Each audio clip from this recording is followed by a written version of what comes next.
ጤና ይስጥልን ሰላም የተወደዳችሁ በኢትዮጵያና በመላው ዓለም ያላችሁ ተከታታዮች እንደምን ቆያችሁ?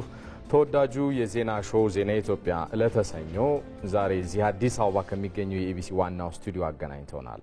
ከትንሳኤ በዓል ማግስት ተገናኝተናል። በበዓላት ወቅት የሚኖሩ መደጋገፎች ደግሞ ይበልጥ የሚጨምሩበት ነውና ከዚሁ ጋር የተገናኙ ጉዳዮችን ሌሎችንም ሰፊ ጉዳዮችን ከመላው ኢትዮጵያ በዜና ኢትዮጵያችን እየዳሰስን ቆይታ እናደርጋለን። መታሰቢያ ደረጃና ሰለሞን ኃይለ ኢየሱስ የዛሬ ለተሰኞ ዜና ኢትዮጵያን እንመራለን። የሰዓቱን አበይት ጉዳዮቻችንን አስቀድመን እንጠቁማችሁ።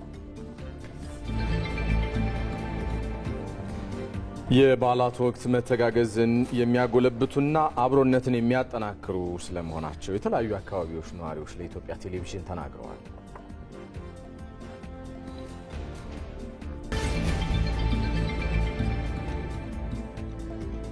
የሀገር ውስጥ ተፈናቃዮች በምርጫ ሂደት ትርጉም ባለው አግባብ እንዲሳተፉ ሁሉም አካላት የድርሻቸውን እንዲወጡ ተጠየቀ።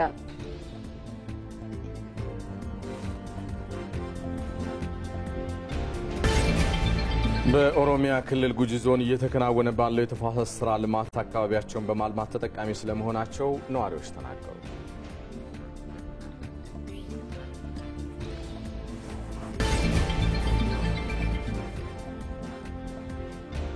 የሮማ ካቶሊካዊት ቤተክርስቲያን ርዕሰ ሊቃነ ጳጳሳት ፖፕ ፍራንሲስ በ88 ዓመታቸው ከዚህ ዓለም በሞት ተለዩ። ጠቅላይ ሚኒስትር አብይ አህመድም በፖፕ ፍራንሲስ ሞት የተሰማቸውን ሐዘን ገልጸዋል።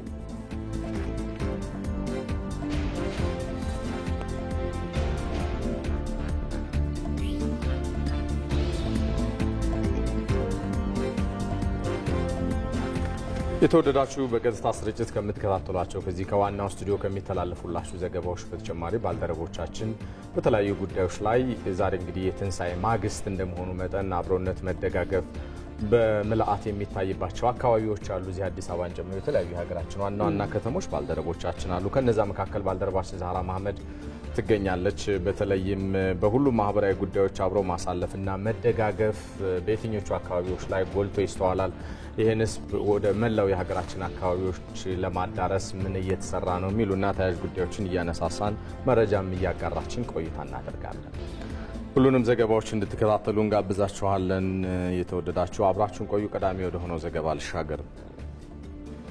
የሀገር ውስጥ ተፈናቃዮች በምርጫ ሂደት ትርጉም ባለው አግባብ እንዲሳተፉ በሁሉም ባለድርሻ አካላት የድርሻቸውን እንዲወጡ ተጠየቀ።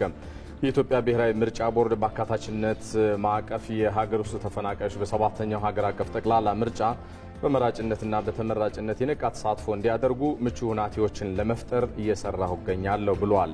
ይህንን እቅዱን ለማድረግ ታዲያ ቦርዱ የሀገር ውስጥ ተፈናቃዮች የምርጫ ፍላጎት ለመለየትና ተሳትፎ ለማሳደግ ኢስት አፍሪካ የተባለ ኃላፊነቱ የተወሰነ የግል ማህበር ቀጥሮ ሀገራዊ ጥናት በማድረግ ላይ እንደሚገኝ ገልጿል። አጥኚ ድርጅቱ ታዲያ አጥንቶ ባቀረበው ጥናት መሰረት ግኝቶቹ ላይ ለመወያየት በተዘጋጀ የአንድ አውደ ጥናት ላይ መልእክቶቻቸውን ያስተላለፉት የቦርዱ ሰብሳቢ ወይዘሮ ሜላተወርቅ ኃይሉ የሀገር ውስጥ ተፈናቃዮችን በምርጫ ሂደት የማሳተፍ ትርጉም ያለው ስራ የቦርዱ ኃላፊነት ብቻ ሳይሆን መንግስትን ጨምሮ የሁሉም ባለድርሻ አካላት ቅንጅታዊ አሰራርና ትብብር ይጠይቃል ሲሉ መልእክት አስተላልፈዋል። ዜና ኢትዮጵያን እየተከታተላችሁ ነው። የክርስትና እምነት ተከታዮች በትላንትናው ዕለት የትንሳኤ በዓልን በድምቀት አሳልፈዋል፣ አክብረዋል። እንዴት ነበር በዓል? አልተገናኘንም። ሸጋ ነበር። ጓደኞቹ ጋር ቤተሰቦች ጋር ሰብሰብ ብለን ነበር ያሳለፍነው። ያው መደጋገፉ፣ አብሮነቱ፣ የምትናገሪያቸው የምታወሪያቸው ብዙ የመደጋገፍ እሴት ያላቸው ሀሳቦችን እየተቀያየርን ነበር ያሳለፍነው። አንቺ ጋርስ? እኔ ግማሹን ቀን በስራ አሳልፍ ያለው ዜና ኢትዮጵያ ነበር ትላንትና። ከ8 ሰዓት በኋላ ደግሞ ከተመልካቾቻችን ጋር እዚሁ ስቱዲዮ ሆነን አክብረናል። ከሰዓት ደግሞ ከቤተሰብ ጋር ሰብሰብ ብለን የቀረውን ጊዜ በዓልን በድምቀት አሳልፈናል። የበዓል እውነት ነው። በዓላት እኮ አንዱም ኢትዮጵያዊ እሴት ጎልቶ የሚታይባቸው ወቅቶች ናቸው። መረዳዳቱ፣ መደጋገፉ፣ አብሮ ማሳለፉ ከምንም ነገር በላይ ደግሞ በቃ መደጋገፍ መቻል፣ ያለው ለሌለው መርዳትም በብዛት የሚታየው በእነዚህ የበዓላት ወቅት ነውና በዓላት ሲመጡ ሞቅ የሚለው አንዱ ለዛ ነው። ትክክል ነው። ከዚህ ጋር የተገናኘ ጉዳይ ነው አሁንም የምናነሳው። እንግዲህ በተለይ በተለይ በአጽዋማት ወቅቶች ሰዎች ለመደጋገፍ ለአብሮነት እንዲሁም ደግሞ ለመረዳዳት ቅርብ የሚሆኑበት ወቅት ነው። በጎ ተግባራትም በስፋት የሚታዩበትም ወቅት ነው። ያሳለፍናቸው የጾም ወራት ደግሞ የሁኔታ በስፋት የታየባቸው ናቸው። በክርስትናና በእስልምና እምነት ተከታዮች ዘንድ በጾም ወቅት አብሮነት እንዲሁም መደጋገፍ መገለጫዋ በሆነችው የድሬዳዋ ከተማ ያለፉትን የረመዳንና የፋሲካ ጾምን እርስ በርስ በመደጋገፍ እንዲሁም በመረዳዳት ማሳለፍ ችለዋል። እስቲ በተከታዩ ደግሞ ይህንኑ ጉዳይ እንመልከት። መስቀሉ የተከፈለልኝ የኢየሱስ ፍቅር ምንኛ ማረከ ከፍቅር በላይ ሆነና መሰጠኝ ከመስቀል ስር ሆኜ ፊቱን እያየሁ ደሙ ከወዙ ጋር ተዋህዶ ሲወርድ በኔ በደል ጌታዬ ቀረበልኝ ለፍርድ ኃጢአቴን በጫንቃው ተሸክሞልኛል በደሌን ደምስሶ ንጹሕ አድርጎ በዕፀ መስቀሉ የተከፈለልኝ የኢየሱስ ፍቅር ምንኛ ማረከ። ተመልሰናል። የተወደዳችሁ እንቀጥላለን በዚሁ ጉዳይ ዙሪያ። ኢትዮጵያውያን እንግዲህ በሁሉም ማህበራዊ ጉዳዮቻችን አብሮነት፣ ሴት መደጋገፍ፣ ሴት ያሉባቸው ዋና ዋና ጉዳዮቻችን እያጎላን ስንቀጥል የምንታወቅ ህዝቦች ነን። በተለይ ደግሞ በበዓላት ወቅት ይሄው አብሮነት ጎልቶ በሰፊው የሚስተዋልበትን ጊዜ እናነሳለን። ዘለግ ያሉ ወይ ደግሞ ረጅም ዓመታትን ያስቆጠሩ የወዳጅነት ታሪክ ካላቸው የኳስ ሜዳና አካባቢው የኢትዮጵያ ቡና ደጋፊዎች መረዳጃ እድር ማህበረተኞች ጋር ቆይታ ያደረገችው ዘጋቢያችን ዛህራ መሐመድ ተጨማሪዎችን ልታጋራን በቀጥታ መስመራችን ላይ ነው የምትገኘው። ሰላም ላንቺ ዛህራ፣ እንደምን ቆየሽ? እንደምን አረፈድሽ? እስቲ የማህበሩ አመሰራረት የመረዳጃ ማህበሩ ማለቴ ነው የመደጋገፍ እሴቶችን በማጉላት በኩል መገለጫዎቹ የትኞቹ ናቸው? ምን አወሩሽ አባላቱ? እስኪ ንገሪኝ።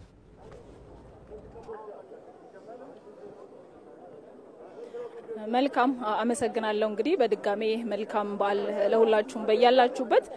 ቀደም ሲል እንግዲህ እንደገለጻችሁት እኔ የምገኘው በዚህ በኳስ ሜዳና አካባቢው የሚገኙ የቡና ደጋፊዎች የመረዳጃ እድር ማህበረተኞች መሀል ነው። እንግዲህ ከጧት ጀምሬ ከነሱ ጋር የተለያዩ ጨዋታዎችን ሳደርግ ነበርና ስለ ማህበሩ አመሰራረት ሲነግሩኝ ነበረ። እንግዲህ የማህበሩ አመሰራረት ከዛሬ 7-8 ዓመት በፊት በ25 በ30 ሰዎች የተመሰረተ እንደሆነና አሁን ላይ የዚህ አባላቱ ቁጥር ወደ 150 ድረስ እያደገ እንደመጣን ነው የነገሩኝ። እንግዲህ በዚህ ቆይታቸው በተመረጡ በዓላት ከሙስሊምም ከክርስቲያኑ በአመት ውስጥ 4 በዓላትን መርጠው እንደየእምነቱ የተቸገሩ ሰዎችን የሚያበሉበት አንድ በሬ ነበረ ሲጀምሩ ያረዱት። አሁን ደግሞ 3-4 በሬ ያረዱ በዓላት ሲመጡ በተለይ ደግሞ ለተቸገሩት እንደሚደግፉ ነው እንግዲህ የነገሩኝ። ይሄ ማህበር እንግዲህ ጠንካራ መሰረት እንዳለው መደጋገፎች እንዳሉ አካባቢው ላይ ያሉ ማህበረሰቦችም እንዲሁ ባለሀብቶችም ድጋፍ እንደሚያደርጉላቸውና ይሄ ነገር ተጠናክሮ እንደሚቀጥል ነው አጥብቀው የነገሩኝ። እንግዲህ በተለያዩ ቦታዎች ላሉ እንዲህ ያሉ ማህበሮችም ትልቅ ምሳሌ የሚሆኑ እንደሆኑ ነው የነገሩኝ። እዚህ ያለ መረጃ ይሄን ይመስላል። እንግዲህ ከማህበሩ ጋር የተያያዙ ሌሎች መረጃዎችን ቆየት ብዬ ደግሞ ማጋራችሁ ይሆናል። ባልደረባችን ዛህራ መሐመድ እናመሰግናለን። በቀጥታ መስመራችን መረጃዎችን ስላጋራሽን። በትንታኔ ወደ ያዝናቸው ዘገባዎች ደግሞ እንሻገራለን። ከዜና ኢትዮጵያ ጋር ናችሁ፣ አብራችሁን ቆዩ። በመንግስት የጤና ተቋማት የሚስተዋሉ የመልካም አስተዳደር ችግሮችን በዘላቂነት ለመፍታት የተቀናጀ ጥረት ሊደረግ እንደሚገባ የደቡብ ምዕራብ ኢትዮጵያ ክልል ጤና ቢሮ ገለጸ። የመድኃኒት አቅርቦት ውስንነቶችን ለመፍታትም በእቅድ የተመሰረተ ፍላጎት ሊቀርብ እንደሚገባ በኢትዮጵያ የመድኃኒትና ሕክምና መገልገያ መሳሪያዎች አቅራቢ ድርጅት ጅማ ቅርንጫፍ አስታውቋል። ሰለሞን ባረና በተከታዩ ዘገባው ይህንኑ ጉዳይ ዳሷል። የመንግስት ጤና ተቋማት አገልግሎት አሰጣጥን ለማሳለጥና የመልካም አስተዳደር ችግሮችን ለመቅረፍ የሚያስችል ክልላዊ ምክክር በቦንጋ ከተማ ተካሂዷል። በምክክሩ ላይ የተቋማቱ አገልግሎት እንዲዘምን በህብረተሰቡ ለሚነሱ ጥያቄዎች ምላሽ ለመስጠት በትኩረት እንደሚሰራ ተመልክቷል። አንደኛ ስታንዳርዱን የጠበቀ የጤና አገልግሎት ማግኘት ይፈልጋል ህዝብ። እንደ ድሮ ዝም ብሎ መጥቶ ክሊኒካሊ የህመሙን ታሪክ ብቻ ተናግሮ ታክሞ የሚሄድበት ሳይሆን አንደኛ ጥራቱን የጠበቀ የምርመራ አገልግሎት ማግኘት መቻል አለበት። ይሄን አግሬሲቭሊ ቀጣይ የሚሰራባቸው ስራዎች ይኖራሉ። በማህበረሰብ አቀፍ የጤና መድን አገልግሎት የተመዘገበውን ውጤት ቀጣይ ለማድረግ በየደረጃው ርብርብ እንደሚደረግም ተብራርቷል። ዘንድሮ እንደ ዳውሮ ዞን ወደ 98 ሚሊዮን ብር እስካሁን ሰብስበናል። ይሄ ከህዝብ የተሰበሰበ ገንዘብ ነው። ለህዝብ አገልግሎት መዋል ስላለበት ቅድመ ቁርጥ ክፍያ የሚባል ነገር አለ። ያ ምንድነው? ለጤና ተቋማት በሚሰጡት የአገልግሎት ቮሊዩም ልክ ቀደም ተብሎ ክፍያዎች ይሰጡና ህዝቡ ሳይቸገር መድኃኒት በጊዜ ተገዝቶ እንዲያገኝ አሁን ስራዎችን ጀምረናል። በተቋማቱ በተለይም ከመድኃኒት አቅርቦት ጋር በተያያዘ እየቀረበ ያለውን ችግር በዘላቂነት ለመፍታት ፍላጎትና እቅድን ያማከለ ስራ ሊሰራ እንደሚገባም በመድኃኒት አቅርቦት አገልግሎት የጅማ ቅርንጫፍ ጽህፈት ቤት ኃላፊ አማኑኤል ኢሳ ገልጸዋል። ተቋማቶቹ የሚያስፈልጋቸው መድኃኒት በትክክል ለይተው ከኛ ጋር ውል መፈራረም ነው። በዛ መሰረት እኛ ፍላጎቱን በትክክል በቴንቶፕ ዲዛቸው መሰረት አካባቢ ላይ ባለው በሽታ ማዕከል ያደረገ ከኛ ጋር ፍላጎታቸውን በትክክል አድርገው ጥራቱ የተጠበቀ ፍትሃዊና ቀልጣፋ የጤና አገልግሎት ተደራሽ በማድረግ የመልካም አስተዳደር ችግሮችን ለመፍታት በትኩረት እንደሚሰራ የክልሉ ጤና ቢሮ ኃላፊ አቶ ኢብራሂም ተማም ተናግረዋል። የጤና አገልግሎት ጥራትን ማሻሻል አለብን። ግብአቶችን እንዴት ማሟላት አለብን? ባለሙያ በምን ዲሲፕሊን አጠቃላይ ለህዝባችን አገልግሎት መስጠት አለበት የሚለውን በስፋት ተወያይተናል። ከዚህ አንፃር ከዚህ ቀደም የነበረው የመድኃኒት አቅርቦት ስርዓቱ ችግር ያለበት መሆኑን ህዝቡም አንስቷል። እኛ በግምገማችን ይሄንን ያነሳ ነው። ስለዚህ ማረም አለብን። የጤና ባለሙያውን መብት በተገቢው መንገድ በሚጠብቅ መንገድ በሪፎርም ውስጥ ምላሽ ያገኘ የሚሄድበት ከግዴታ አንፃር ደግሞ ለህዝብ ቃል የገባናቸውን ነገሮች በተገቢው መንገድ አገልግሎት ከመስጠት አንፃር ታማኝ ከመሆን አንፃር በቅንነት ለህዝብ ዝቅ ብሎ ከማገልገል አንፃር መለወጥ እንዳለብን የጋራ መስማማት ላይ ደርሰናል።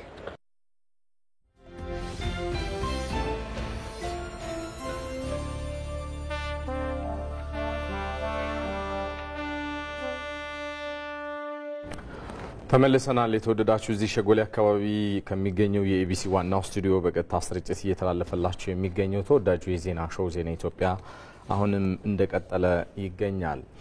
የኪነ ጥበብ ባለሙያዎች በስራዎቻቸው ከከፋፋይነት ትርክት ይልቅ አሰባሳቢ ትርክትን በማንጸባረቅ ለሀገር ግንባታ የበኩላቸውን እንዲያበረክቱ እየተሰራ ስለመሆኑ የአማራ ክልል ባህልና ቱሪዝም ቢሮ አስታውቋል። በክልሉ ባህልና ቱሪዝም ቢሮ የሙሉ ዓለም ባህል ማዕከልም በዚህ ረገድ የበኩሉን አስተዋጽኦ እየተወጣ ስለመሆኑም አስታውቋል። በስፍራው የሚገኘው ዘጋቢያችን ሳሙኤል ወርቃየው ተከታዩን አድርሶናል። ኪነ ጥበብ ኃያል ነው፣ ሀገር ይገነባል፣ በተቃራኒውም ሀገርን ያፈርሳል። ኪነ ጥበብን በአግባቡ የተጠቀሙበት ሀገራትም ለሀገር ሁለንተናዊ እድገታቸው መሰረት ሆኗል። በአማራ ክልል በሙሉ ዓለም የባህል ማዕከል የትወና ባለሙያው ጊዮን አለምሰገድም ይህን ሀሳብ ያነሳል። የኪነ ጥበብ ዘርፉ ለአንድ ሀገር እድገት ትልቅ አስተዋጽኦ እንዳለው ያው በሰለጠኑ ሀገሮች ላይ የሚታይ ነገር ነው። አውሮፓና ምዕራባውያን ትልቁን ጂዲፒያቸውን የገነቡት በኪነ ጥበብ ዘርፉ ነው። አፍሪካም የተወሰኑ ምዕራብ አፍሪካ አካባቢ እና ናይጄሪያ ትልቅ ስራ እየሰሩበት ነው ያሉ። ኪነ ጥበብ የአንድን ሀገር ማህበረሰብ በመቅረጽ አንድነትን በማጠናከር ረገድ ያለውን ከፍተኛ የሆነ ሚና የገለጹት ደግሞ የአማራ ክልል ባህልና ቱሪዝም ቢሮ ምክትል ኃላፊ ዶክተር አየላና ውጤ ናቸው። የኪነ ጥበብ ሙያ ሚና እጅግ በጣም የሚታወቅ ነው። በሁሉም ዘርፎች ልማትን ጨምሮ በሁለንተናዊ የማህበረሰብ እድገት ላይ ያደረገው አስተዋጽኦ የሚታወቅ ነው።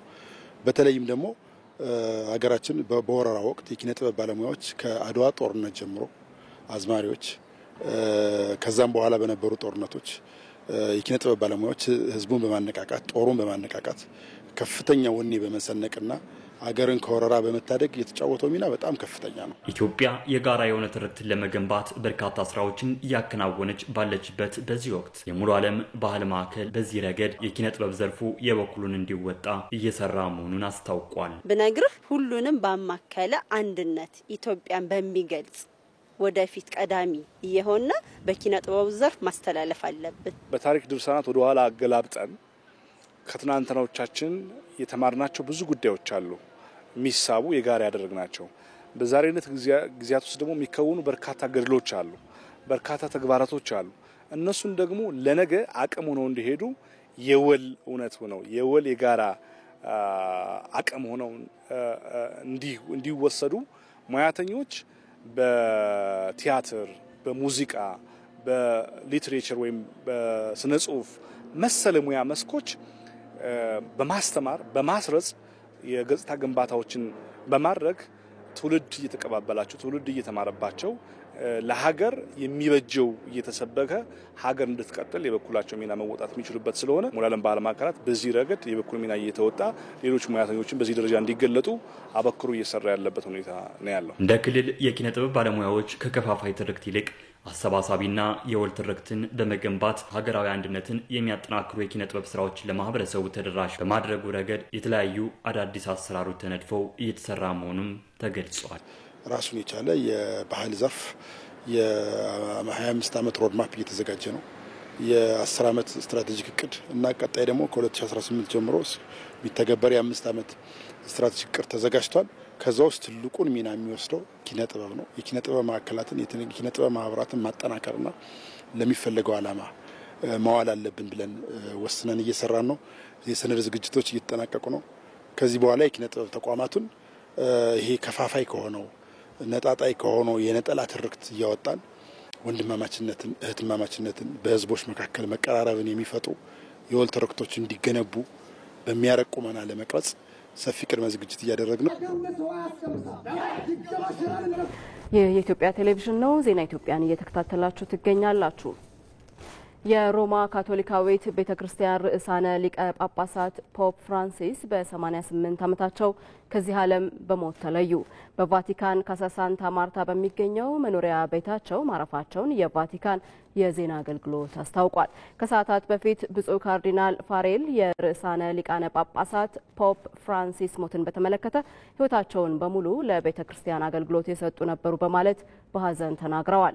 ጠቅላይ ሚኒስትር አብይ አህመድም በሮማው ካቶሊካዊት ቤተ ክርስቲያን ርዕሳነ ሊቃነ ጳጳሳት በፖፕ ፍራንሲስ ሞት የተሰማቸውን ሐዘን ገልጸዋል።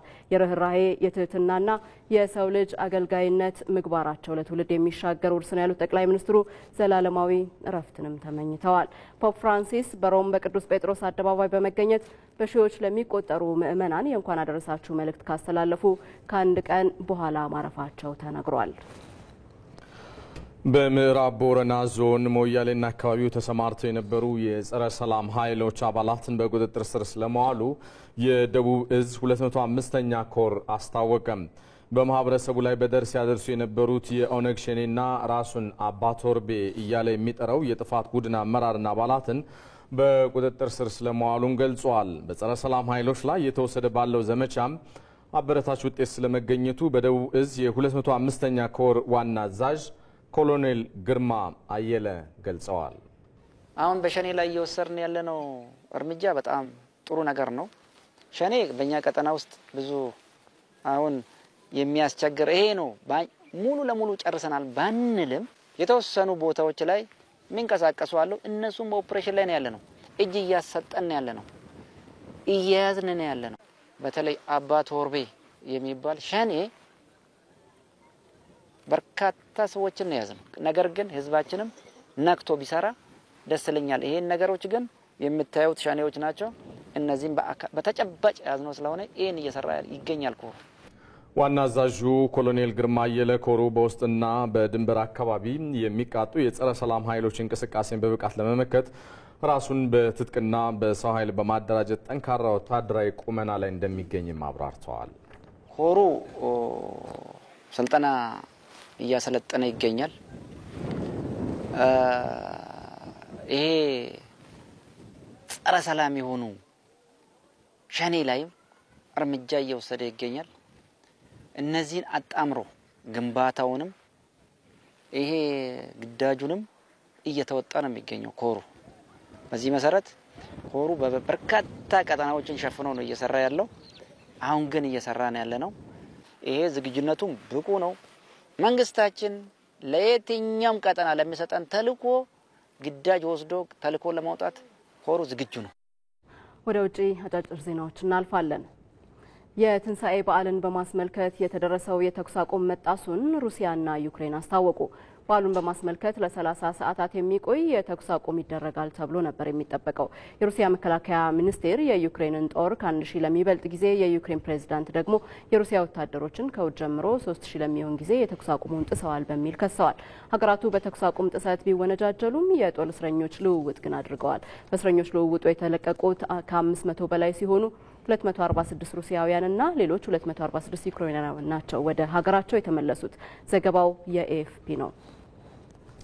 በሌላ የውጭ ዜና ኢራንና ዩናይትድ ስቴትስ የኒውክሌር ስምምነት ለመፍጠር የሚያስችላቸውን ማዕቀፍ ለማዘጋጀት ስለመስማማታቸው ተገልጿል። በሁለቱ ሀገራት መካከል የሚደረገው ይሄው ድርድር የአሜሪካ ፕሬዝዳንት ዶናልድ ትራምፕ ኢራንን የኒውክሌር ጦር መሳሪያ ከማምረት የሚያግድ አዲስ ስምምነት በፍጥነት እስካልተደረሰ ድረስ ጥቃት ሊሰነዝሩ እንደሚችሉ መዛታቸውን ከተገለጸ በኋላ ነው። ሀገራቱ ከአንድ ሳምንት በኋላ ባለፈው ቅዳሜ በኢራን የኒውክሌር መርሃ ግብር ላይ ገንቢ ውይይት ማድረጋቸው የተገለጸ ሲሆን ቀጣይ ተከታታይ ውይይቶች ከነገ ወዲያ በኦማን እንደሚጀመርም ይጠበቃል። እነኚህ ተከታታይ ውይይቶች ታዲያ ወደ ስምምነት የሚደርሱ ከሆነ በሁለቱ ሀገራት መካከል ያለውን ውጥረት ያረግባል ተብሎ እንደሚጠበቅ የዘገበው አልጀዚራ ነው። የአሜሪካ ምክትል ፕሬዝዳንት ጄዲ ቫንስ የሁለትዮሽ ውይይት ለማድረግ ወደ ህንድ ሊያቀኑ መሆኑ ተነገረ። ምክትል ፕሬዝዳንቱ በሁለቱ ሀገራት የኢኮኖሚ እድሎችን ለመክፈትና የሁለትዮሽ የንግድ ስምምነት ዙሪያ ለመደራደር ዛሬ 4 ቀናት ጉብኝት ለማድረግ ወደ ህንድ ይጓዛሉ። ቫንስ ከጠቅላይ ሚኒስትር ናሬንድራ ሞዲ ጋር በኒው ዴልሂ ውይይት ያደርጋሉ ተብሎም ይጠበቃል። የቫንስ ጉብኝት በፕሬዝዳንት ዶናልድ ትራምፕ አስተዳደር ትኩረት የተሰጠው ሲሆን በዋሽንግተንና በቤጂንግ መካከል የተባባሰውን የንግድ ጦርነት ለመመከት አጋር ሀገራትን ለማግኘት አሜሪካ እያማተረች ለመሆኗ ማመላከቻ ተደርጎ ይወሰዳል ሲል የዘገበው አሶሺየትድ ፕሬስ ነው።